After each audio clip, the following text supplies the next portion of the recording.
So today we're going to be talking about Audrey Flack. She was born in New York in 1931 and was most popular during the 1960s and 70s. So today we're going to be talking about the Marilyn painting by Audrey Flack done in 1977. Audrey Flack is part of the first wave of artists to use this specific style, the Vanitas style.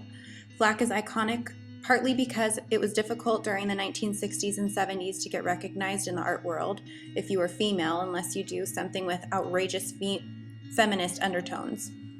Similar to pop art, you get a lot of bright colors with her work, reactions to the media, and iconic symbols. Audrey Flack's Marilyn is associated with still life painting, which is also rich in symbolism. Each still life piece usually centers around a few main themes like death, life, and pleasure. Vanitas refers to the visual expression, the vanities in life. In Marilyn, we first notice there are a few symbols of death. Like the hourglass, the calendar, the clock, they all refer to the passing of time. The fruit cut open usually is some type of symbol of death as well. Once you cut it open, it will rot away.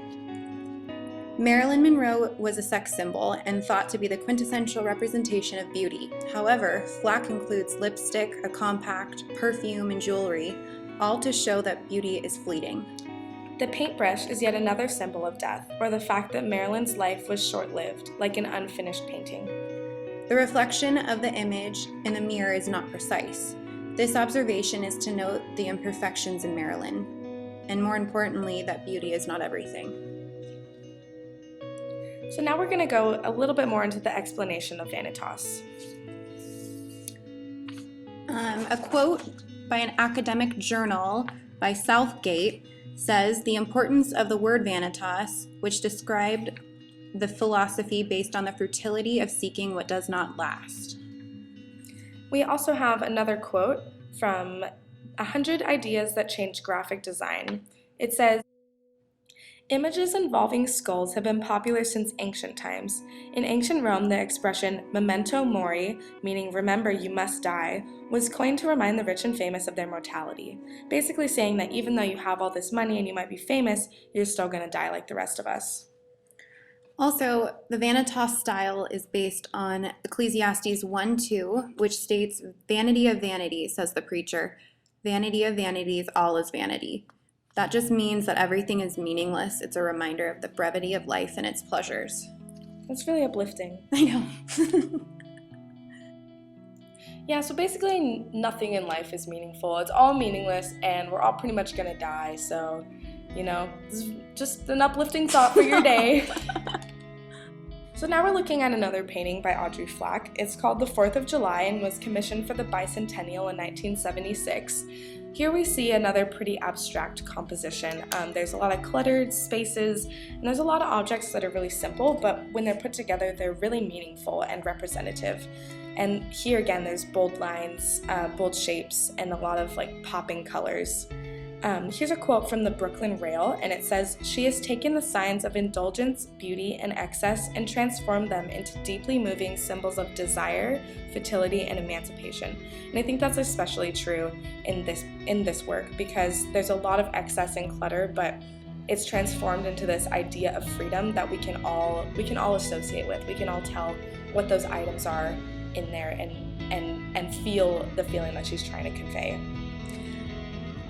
Also, I think that she gives a feminine vibe with the beads, which she tends to do a lot of the time in her work, which specifically to this painting, it contrasts with the general male idea of war. Yeah, definitely. This style can be called a photorealist work because the painting looks like it's almost a photograph. But it's still a painting. Yeah. This was a revolutionary style because it was very realistic. She basically paints items as they are. She doesn't really distort them like abstract artists would, and she makes her paintings look as realistic and as much like a photograph as she can.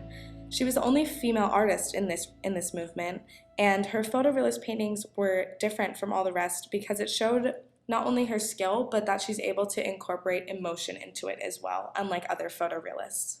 A quote we found from a journal, actually, by Baskind, it says that unlike photorealist artists such as Richard Estes, who coolly paint neutral subjects derived from photographs, Audrey Flack's intensely illusionistic canvases plumb personal and feminist issues replete with complex symbolism.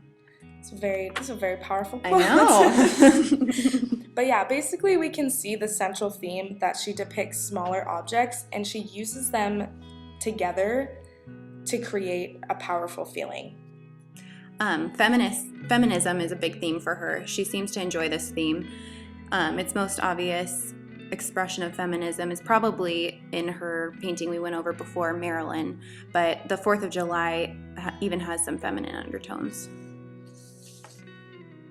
So in conclusion, she really likes realistic things, and a very realistic idea is that we're basically all gonna die. Yeah, we should all be reminded of the brevity of life and its pleasures, and that death is coming upon us. It's inevitable, so have a lovely day. Thank you for listening.